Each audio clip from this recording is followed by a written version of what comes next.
राटे किवें वाजवा सेठ साहब रे बूए मार के गोठां ते पत्थर लिया ਹੁਣ ਤਾਂ ਸੁਨੈਣ ਦਾ ਵੇਖੋ ਕਿ ਦੁਬਾਰਾ ਗੋਟਾ ਵਰ ਅਸਾਂ ਤਾਂ ਮਾਰ ਲਈਏ ਗੋਟਾ के चरखा कदिए कार बड़िया चरखा पे अगदे ना वेखिया ओए अल्लाह रंग चलाया वेख बड़िया साइकिल कार के वंदे नाम के नाल के पास साइकिल चला के ने मारने के कहते ला मां है वो साइकिल चलाई थी ओए साइकिल दो पैरानी चाल बड़िया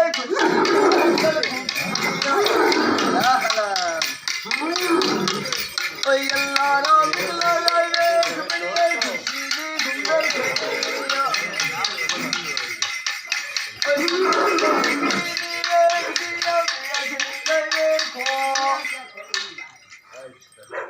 कलमा मुहम्मद दा बड़न वाले दे आख जोड़ ना पैंदा अल्लाह दा सदका बचियां